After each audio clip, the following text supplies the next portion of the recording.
porción que voy a tratar de ver junto con ustedes es una porción que yo creo que todos la conocemos muy bien. Mire que le agrego muy bien. Porque es una porción de las que se predica con bastante frecuencia y se oye con frecuencia en los púlpitos. Sin embargo, a veces, lamentablemente por cómo somos los seres humanos, a veces ya nosotros le venimos a la palabra de Dios con nuestros propios prejuicios. Y creemos ya que sabemos todo el significado de porciones muy famosas y porciones que todos conocemos. Eso me pasó a mí con esta porción que yo voy a compartir. Y también nos pasa con frecuencia que vamos a las Escrituras y cuando leemos esas historias increíbles de cómo Dios utilizó hombres iguales que nosotros, a veces nos centramos mucho en el hombre. Nos centramos en Moisés y lo que Dios hizo con Moisés. Wow, mira lo que Moisés pudo hacer. Abrió el mar rojo. O mira, Moisés libertó al pueblo. José se mantuvo íntegro. No cedió a la tentación. José es un buen modelo. Y no digo que no sean buenos modelos o no digo que no sean personas a las cuales imitar. Pero a veces vamos a la Escritura, vamos a esas historias y nos fijamos más en el protagonista humano de la historia y no en el protagonista divino. Toda la Escritura, todas las historias no nos quieren hablar necesariamente de los hombres o de lo que los hombres pudieron hacer con Dios de su lado. Nos habla de Dios y lo que Dios puede hacer con hombres que se alinean a su voluntad.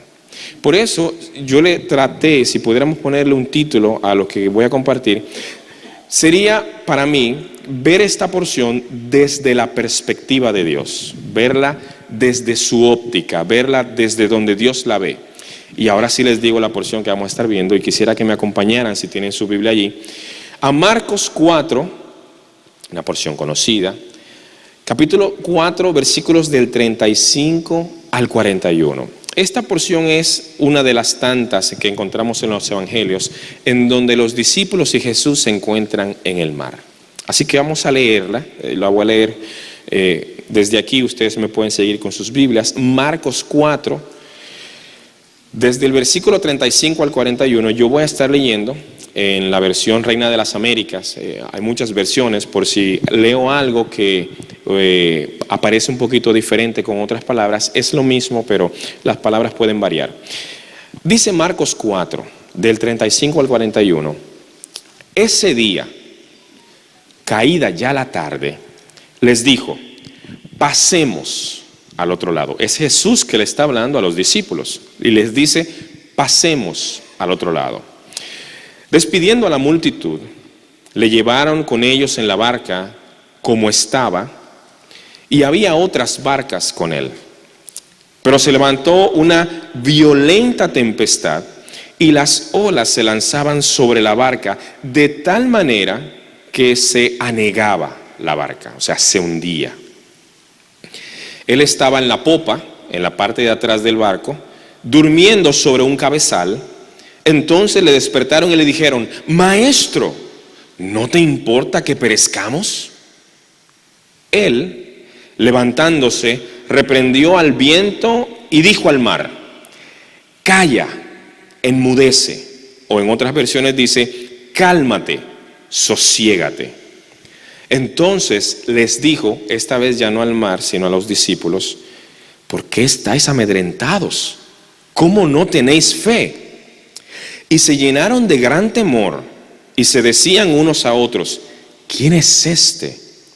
Pues aún el viento y el mar le obedecen. Vamos a orar. Bendito Dios y Padre, Señor, ante ti estamos y abrimos las Escrituras, abrimos tu palabra, pero sin tu ayuda y tu dirección es imposible que nosotros podamos escudriñar, indagar, ahondar en lo que tú nos quieres decir a través de ella. Por eso, Señor, permítenos con tu Santo Espíritu ser guiados.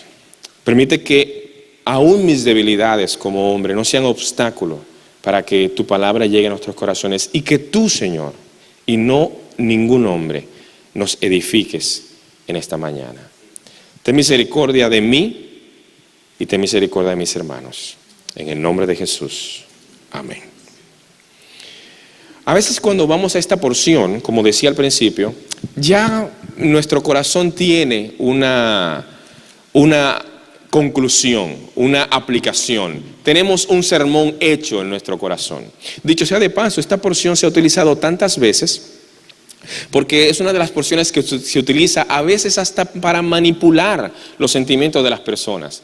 Hay personas, hay inclusive predicadores que van a este tipo de porciones y la aplicación que hacen es esas olas que se levantan. Esas olas son tempestades en tu vida. Y Dios le manda a las olas que se callen. Así que Dios le está diciendo en este momento a tus olas, a tus tormentas, cállate. Yo creo que Dios tiene el poder y creo que lo hace. Pero a veces estamos tan prejuiciados con el sentido de la historia, ya creemos entenderla, que pareciera como si no nos puede enseñar nada más. Y a veces historias como esta la vemos desde el punto de vista humano.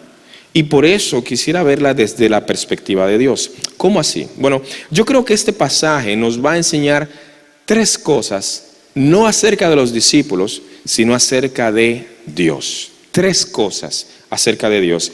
Y creo que la primera es la siguiente. Ya finalizando el año, quizá esto nos pudiera ayudar a ver quizás lo que pasó en el año o lo que viene en el año nuevo desde una óptica diferente. Creo que lo primero es que Dios conoce muy bien el camino por donde nos quiere llevar a ti y a mí. Yo creo que esta porción nos está mostrando esto. Creo que esta porción de entrada nos está diciendo que Dios conoce el camino en donde nos está guiando. ¿Y de dónde saco esto? Bueno, para mí es muy importante el primer versículo que leímos, versículo 35. Fíjese de nuevo en lo que dice el versículo 35. Ese día, caída ya la tarde, les dijo, pasemos al otro lado. Detengámonos un momentito en esto. Cristo ha pasado, si leemos un poquito antes en esta porción, Cristo ha pasado todo el día predicando. Esta es la porción de Marcos en donde Cristo comienza a hablar de las parábolas. Cristo comienza a predicar a las multitudes y Marcos nos lo relata en este mismo capítulo. Inclusive, después de pasar todo el día hablando con la gente, hablando con multitudes, enseñando a todo el que estaba allí, a tantas personas que se reunían siempre alrededor de nuestro Señor, es que se da este acontecimiento. Fíjese que dice que ya la tarde había caído. Se supone, en ese tiempo no había energía eléctrica como ahora, no eran las 12 de la noche, eran posiblemente en la tarde cayendo el sol, ya haciéndose oscuro. Así que ya terminándose la luz del sol, cada quien iba a su lugar. Y caída ya la tarde, entonces Cristo le da una orden a los discípulos, pasemos al otro lado. La pregunta que yo me hago y que me hacía mientras estudiaba esta porción en mi devocional, ¿no sabía Cristo que en el mar se iba a levantar una tormenta y un viento? ¿No sabía nuestro Señor Jesús, que es Dios, que es omnisciente, que sabe todas las cosas? ¿No sabía Él a lo que los estaba mandando? ¿No sabía lo que iba a pasar en el camino? Si usted y yo creemos en el Dios de las Escrituras y creemos que Jesús es Dios, la respuesta obvia es sí, Él lo sabe, porque Dios sabe todas las cosas. Es parte de sus atributos, es parte de quién es Él. Él sabe todas las cosas. Pero entonces se vuelve más difícil la porción. Y si sabe, ¿por qué los manda? ¿Por qué les dice? Pasemos al otro lado. Nuestro Dios sabe perfectamente el camino por donde nos quiere llevar. Nosotros como humanos luchamos mucho con una doctrina difícil en las Escrituras. No difícil porque esté misteriosa, velada, reservada, sino porque nos afecta mucho el corazón, nos choca muy de frente. La doctrina es la soberanía de Dios. Nosotros somos criaturas de Dios. Él nos guía por donde Él quiere. Él nos lleva hacia lugares que para nosotros son desconocidos o parecieran muy familiares, pero Él sabe lo que quiere hacer con nosotros. Y en esta porción, después de haber pasado todo un día enseñando a las multitudes, ahora pareciera que hay una lección para los 12, una lección para los discípulos, una lección que se va a dar en alta mar, una lección que se va a dar en medio de una situación que ellos no tienen control, que ellos por más que intentaron no pudieron resolverla, pero es Dios mismo que los está llevando a ese punto. Y me parece muy interesante que nuestro Señor es quien da la orden: pasemos al otro lado. No es un invento de los discípulos, bueno, vamos a cruzar para que no se nos haga tarde. No es una intención humana, no es una iniciativa del hombre, es Dios que está guiando. Y de entrada, eso me forza a pensar un poquito en cómo Dios obra en mí, cómo Dios obra en nosotros. Porque a veces nosotros estamos en situaciones difíciles, en situaciones en donde pareciera que realmente hay una tormenta. Y a veces lo primero que pensamos es: ¿en qué fallé? ¿He pecado? Nuestro corazón y nuestra mente nos comienza a acusar de aquellas cosas que no hice, dejé de hacer, o que sí hice. Y entonces comenzamos a sentir culpa en nuestros corazones. Estamos pasando por momentos difíciles y entonces viene la culpa. No sé si recuerdan una porción en el libro de Juan, el Evangelio de Juan, donde cruzando los discípulos y Jesús ven a un hombre en el camino ciego de nacimiento.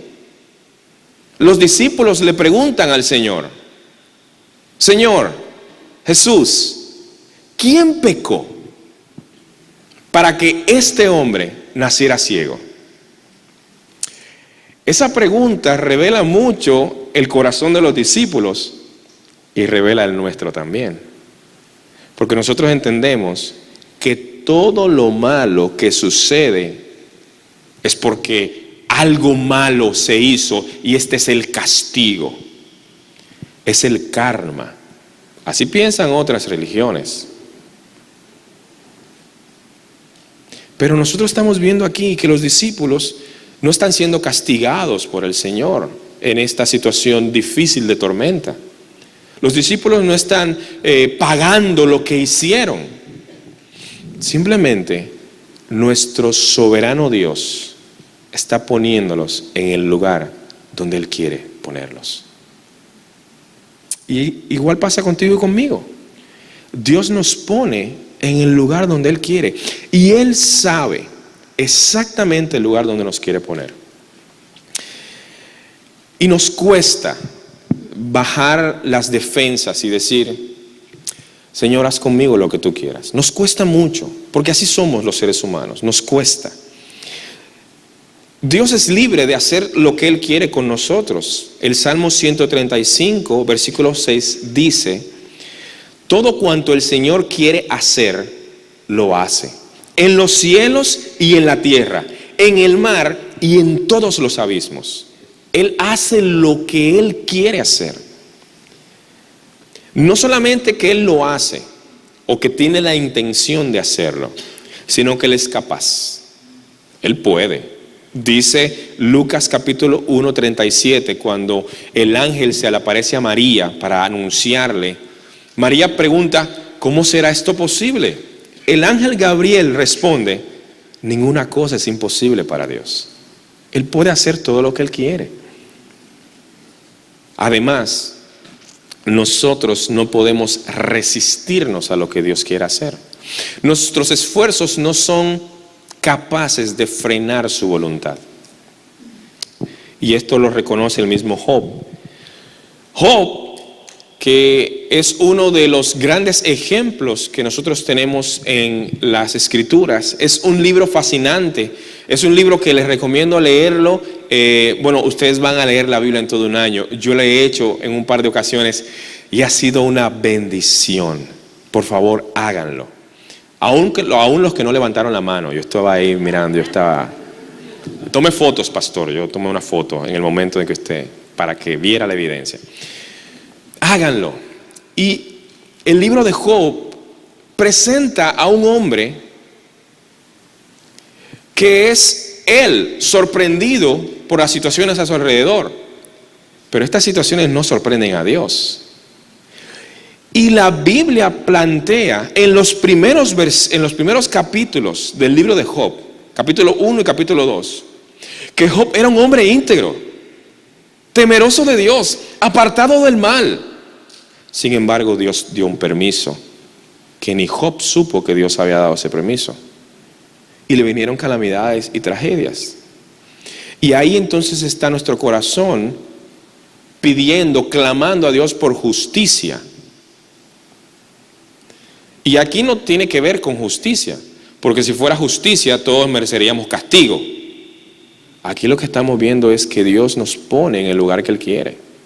Y a Job Dios lo puso en el lugar que Él quería. Y Job, en un momento de dificultad, que vienen sus amigos y comienza esa conversación larguísima entre que ellos le dicen y que él le responde, y que ellos le dicen: revísate porque tú estás en pecado, revísate porque estas cosas no le pueden venir a un hombre justo, tú no eres justo, hay maldad en tu corazón. Y él diciendo: no, yo no he pecado, no, yo no he hecho nada malo. Y comienza esto y se incluyen allí en esa conversación muchas de las humanidades que tenemos, de los errores, de los pecados que nos salen en la conversación que ellos tienen. Dios interrumpe la conversación de ellos y se aparece. Y luego que Dios habla con Job y Job es restaurado, en el capítulo 42 de Job, Job responde a ese Dios que no puede ser resistido. Job le dice lo siguiente: yo sé que tú puedes hacer todas las cosas y que ningún propósito tuyo puede ser estorbado. Dios hace lo que Él quiere y nosotros somos parte de sus criaturas. Más aún, los que hemos creído en nuestro Señor somos sus hijos. ¿Y sabe qué? Él puede hacer lo que Él quiera con sus hijos.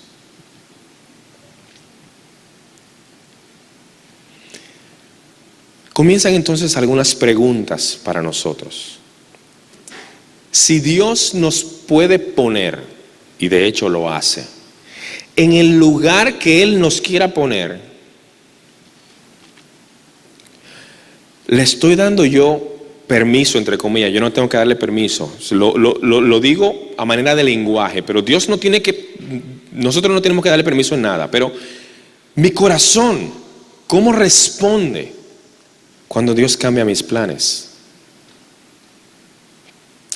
¿Tiene Él, y traten de entenderme, ayúdenme, ¿tiene Él permiso en mi corazón para que Él cambie mis planes cuando Él quiera? ¿Te cambió los planes este año? ¿Te los cambiará Él este año que viene? ¿Cómo va a responder tu corazón? ¿Cómo ha respondido anteriormente? Él lo puede hacer. Más difícil, ¿puede Él, nuestro Señor, contestar no a nuestras más fervientes oraciones? A esa oración que tú tienes mucho tiempo, ¿puede Él decir que no? ¿Cómo responde el corazón nuestro cuando Dios dice no? Cuando Él nos pone en un lugar que no queremos, cuando aquello que pedimos que no venga nos llega, ¿cómo respondemos? Hace poco, una persona que se dice ser cristiana, y que también es famoso en medio de cierta parte del pueblo evangélico, estaba orando por alguien para sanidad, estaba pidiéndole al Señor que sanara. Y está en YouTube. Y en su oración dijo esta persona: Señor, te pedimos que sanes y no aceptamos un no como respuesta? Usted ya lo vio, ¿verdad? Si no, no busque Google ahora, no busque YouTube ahora, espere, no lo busque ahora. Un no como respuesta, no lo aceptamos, decía esa persona. ¿Y nosotros? ¿Cómo responde nuestro corazón cuando Dios nos pone en el lugar que no queremos? Los discípulos estaban en alta mar. Ellos no pidieron esto. Ellos no lo están buscando. Ellos no están recibiendo un castigo. Simplemente, Dios los está poniendo allí. Ahora, para pasar a la segunda cosa, esta es la primera. Dios nos pone en el lugar donde Él quiere.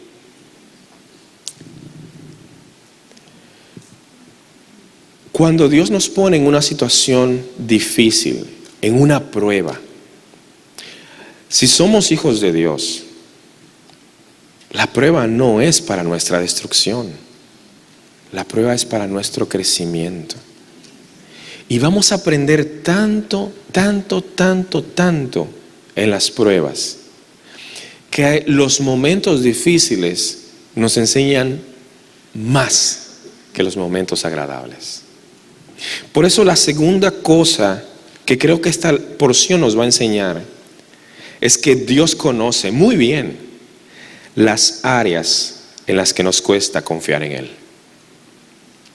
Dios conoce muy bien las áreas en las que nos cuesta crecer, las áreas que no estamos dispuestos a entregar fácilmente, las áreas en donde yo me siento muy seguro, las áreas en donde mis capacidades me han sacado de ahí en algún otro momento, en donde yo le digo a los que están alrededor, tranquilo, yo sé lo que voy a hacer, tranquilo, yo lo resuelvo.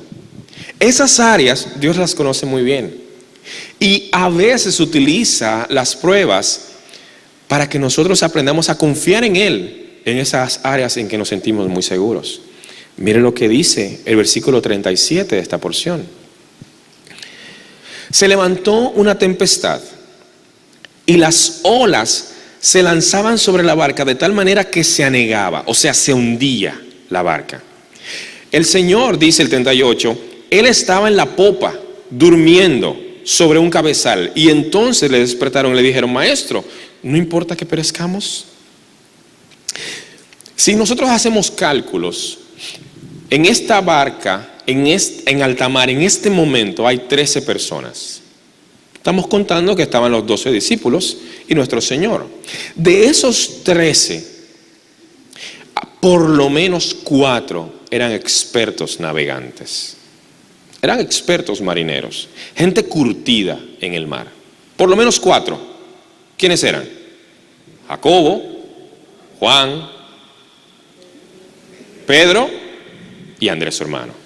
Por lo menos esos 4. ¿Por qué? Porque ellos vivían de la pesca. Sus padres eran pescadores desde antes. Cristo los encontró remendando redes del trabajo. Su negocio familiar era la pesca. Y allí entonces, cuando Cristo los encuentra pescando, es que salen de la boca de nuestro Señor estas palabras famosas, donde les dice, dejen las redes. Yo los voy a hacer pescadores de hombres. No van a pescar peces, van a pescar hombres. Ellos estaban acostumbrados al mar. Encontramos tantas porciones que los conectan a ellos al mar. Tantas. Ellos eran expertos navegantes. Y déjenme decirle, posiblemente, obviamente, esta no era la primera tormenta que ellos pasaban. No era la primera tormenta que se alzaba en alta mar. Posiblemente la manera en que ellos pescaban era de noche. Aquella mañana en que Cristo estaba hablando a multitudes y estaba cerca de la playa y Pedro remendando las redes, el Señor le dice a Pedro que lo deje montarse en la barca. Pedro lo empuja más al agua. Cristo le predica a las multitudes. Lucas capítulo 5. Luego, después de eso, Jesús le dice, ve a otra vez al mar y tira la red al otro lado. ¿Qué Pedro responde? Señor, hemos pasado toda la noche. O sea, se ha pasado la noche entera pescando. Pasar una tormenta en alta mar no era nada. Inclusive, esto no era un mar. Marcos, Mateo, Juan le dicen el mar de Galilea a esto. Pero Lucas dice, no, eso se llama el lago de Genesaret. Lucas no dice mar de Galilea, dice el lago de Genesaret. Porque es un lago realmente, pero para ellos era muy grande. Para ellos era el mar de Galilea. Era un lago. Y en este lago, las tormentas, era fácil que surgieran tormentas. Montañas alrededor del lago hacían que el viento bajara, revolteara el agua, y había tormentas con frecuencia, sobre todo cuando ya se estaba haciendo de noche, que la marea cambia. Hay una tormenta aquí y estos hombres son expertos navegantes. Pero ante esta increíble tormenta, sus capacidades de marinero no pueden hacer nada. Sus capacidades, sus talentos, toda su experiencia, la manera en cómo habían resuelto en otras ocasiones la tormenta, no les permitía hacer nada, al punto desesperado en que tuvieron que clamar por ayuda. O sea, si ellos hubiesen podido resolver por su cuenta, ellos no despiertan al Señor. Pero ellos están en un peligro inminente. Tanto es así que Marcos tiene el detalle de decirnos que ya el barquito se estaba hundiendo. Nuestro Dios sabe muy bien en dónde nos coloca, porque Él sabe muy bien las áreas en las que Él quiere trabajar con nosotros. Nos pone en lugares en donde nuestros mayores y mejores esfuerzos no dan ningún resultado. Esto mismo lo dice un autor llamado Christopher Shaw. Christopher Shaw, que escribe devocionales, él dice de esta porción lo siguiente: parte del trato, lo estoy leyendo ahora lo que él dice, parte del trato de Dios para nuestra formación es quebrarnos en aquellas facetas de la vida donde nos sentimos más competentes. Es precisamente en nuestras seguridades donde necesitamos que Él toque las estructuras que nos brindan confianza. Pues nuestra confianza debe solamente descansar en el Dios que seguimos. Por esto, dice él y termina, el Señor debe mostrarnos en ocasiones que aún lo bueno que sabemos hacer es inútil. Aún lo bueno, aún donde yo me siento seguro. Pero yo creo que esta porción nos está mostrando a los discípulos en medio de la tormenta. Pero para mí no es una tormenta, son dos tormentas. Hay una tormenta afuera del viento. La barquita se hunde, el viento te golpea, las olas entran. Pero hay otra tormenta, posiblemente mucho más fuerte y más peligrosa, que se está dando en el corazón de ellos. Porque cuando ellos van a buscar ayuda donde el Señor, ellos le dicen a Cristo: ¿no te importa? ¿No te da cuidado? ¿Es que no estás atento? ¿No estás mirando lo que está pasando? Estoy parafraseando lo que ellos dicen. Pero es exactamente eso mismo. Ellos van donde el Señor a levantarlo y no van con la actitud humillada de decirle: Señor, sálvanos, Señor, ayúdanos. Oh, no, ellos no van así donde el Señor. Mira el versículo otra vez, versículo 38. Él estaba en la popa durmiendo sobre un cabezal. Entonces le despertaron y le dijeron: Maestro, ¿no te importa que perezcamos? Y para mí esta pregunta viene con veneno. Esta pregunta está prejuiciada. Ya esta pregunta te dice a ti que las cosas no van bien. Porque ellos le ponen al silencio, a la calma, a la pasividad aparente que ellos están viendo en Cristo, le colocan una mala intención. ¿No te importa? ¿Cómo se atreven a decirle a Dios que ellos a Él no le importan? qué atrevidos son estos discípulos en decirles al Señor, no te importa que perezcamos. Y fíjense que yo le agrego actitud. Hay una tormenta en ese corazón, que es la misma tormenta que hay en el nuestro, en las dificultades. Levantamos la vista al cielo y oramos, y lo que nos sale del corazón es, ¿por qué a mí? ¿Por qué a mi familia? ¿Por qué en este momento? ¿Por qué? Y comenzamos a cuestionar, no solamente la voluntad de Dios, no, algo que me parece todavía peor. Cuestionamos la intención de Dios. Cuestionamos su amor. Dudamos de si nos quiere, si nos ama, de si tiene cuidado, de si está atento. Dudamos de esas cosas. Esa es una tormenta aún mayor y más grande. Porque si dudamos de Él, tantas cosas pudieran abrirse allí. Pero sobre todo, si dudamos del que nos puede salvar, ¿qué nos espera entonces? Es a Él que debemos acudir y clamar. Pero si estamos ya prejuiciados en que Él no nos quiere ayudar, entonces vamos a decir, como muchas veces he escuchado a gente decir, ¿y para qué vamos a orar? ¿Para qué? Y ya están derrotados. Y ya la tormenta los hundió. Pero la tormenta del corazón. Y tienen que darse las dos tormentas para que Dios entonces, en su amor y bondad, en su misericordia, nos dé las lecciones que Él nos quiere dar. Porque hasta que no nos vemos derrotados, no estamos preparados para darle la gloria a Él cuando Él dé la victoria. Tenemos que vernos en el suelo. Tenemos que vernos impedidos de fuerza, de capacidad. Porque cuando sentimos que podemos hacerlo, la gloria no es de Él. Yo supe cómo hacerlo. Sí, pero yo resolví el problema. Pero cuando nosotros no podemos, Él se lleva toda la gloria. Y esto nos deja con la tercera cosa. La primera, Dios sabe muy bien en los lugares que nos quiere llevar. Le dice a los discípulos, pasemos al otro lado. La segunda, Él sabe muy bien las áreas en las que nos cuesta confiar en Él. Hay una tormenta, ellos son marineros. Hay una tormenta en el corazón, le preguntan al Señor, ¿no te da cuidado, no te importa?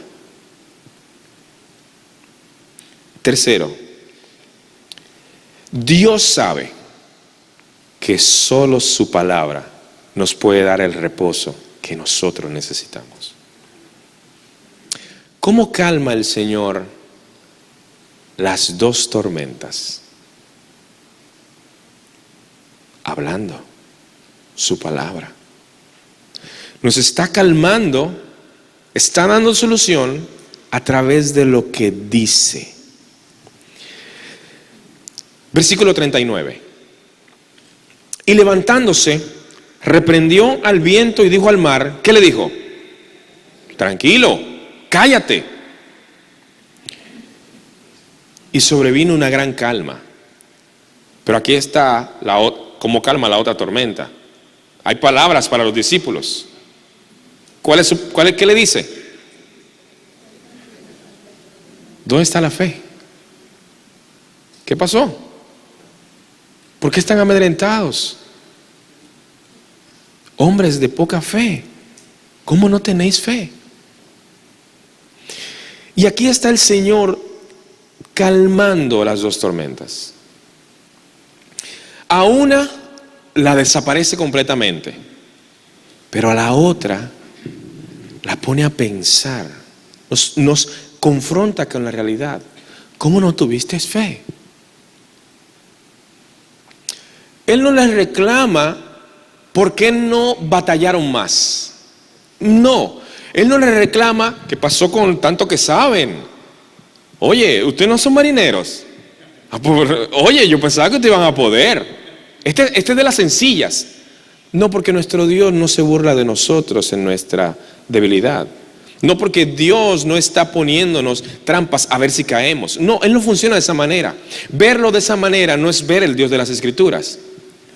Él está llevando a los discípulos al punto donde Él quiere, en donde ellos ya no tienen confianza en sus capacidades, sino que confían en Él, a pesar de sus capacidades. Es como cuando estamos pidiendo por sanidad para alguien y Dios no hace un milagro, sino que Dios sana a través de los médicos y la medicina. Cuando Dios sana a través de los médicos, también la gloria es de Él. Y cuando sana milagrosamente, por supuesto, la gloria es de Él. Pero nos cuesta darle la gloria o ver la obra de Él cuando Él sana por medio de los médicos. Nos cuesta ver su obra cuando yo lo puedo hacer, cuando mis capacidades están a pleno, cuando mis energías, mi sabiduría, mi estrategia me resuelven la situación. Nos cuesta darle la gloria. Pero aquí están los discípulos enfrentados a algo que no pueden, y entonces Dios les da lo que ellos necesitan y les da su palabra. Y levantándose reprendió al viento y al mar y le dijo: calla, enmudece, porque yo sé los planes que tengo contigo. Le dice en otra tormenta a otra persona: planes de bien. Wow, de bien, no de calamidad. No es para hacerte daño. No es para ponértela difícil. Yo sé lo que estoy haciendo contigo. Y déjame decirte algo: son planes de bien, para daros un futuro y una esperanza. Jeremías 29:11. En medio de las dudas y las dificultades nos dice a todos nosotros en Santiago: si alguno de vosotros tiene falta de sabiduría, pídala a Dios, el cual da abundantemente y sin reproche, y le será dada. Su palabra, que dice en Romanos capítulo 8, versículo 18: yo sé, yo considero, yo estoy seguro que los sufrimientos de este tiempo presente no son comparables con la gloria venidera que en vosotros ha de ser manifestada. Su palabra, que aún en medio de las dificultades, para hacernos entender, viene envuelta a veces en una reprensión. ¿Cómo no tenéis fe? Y es cuando en ese momento llegamos al entendimiento: es que Dios me estaba mostrando algo. Y llegamos a puerto seguro y terminamos como termina esta porción, con los discípulos asombrados, maravillados, diciendo: ¿quién es este? ¿Cómo has obrado? ¿Cómo has hecho? Mi hermano, mi hermana, si estás tú en una tormenta, o yo no te voy a decir que Dios la calma, porque Él puede hacerlo y puede no hacerlo. Eso depende de Él. Yo te voy a decir lo siguiente: conoce a tu Dios, búscalo más todavía. Que las tormentas de la vida no nos alejen, que nos acerquen a Dios, que lo busquemos de todo corazón, porque a veces en medio de la tormenta, tu tormenta, mi tormenta, Dios no va a calmar la tormenta. Dios te va a calmar a ti. Dios me va a calmar a mí. Y puede ser que todo alrededor se esté moviendo y sea un gran huracán, y tú y yo tengamos paz, porque nosotros sabemos que nuestro Dios tiene buenos planes con sus hijos. Vamos a orar.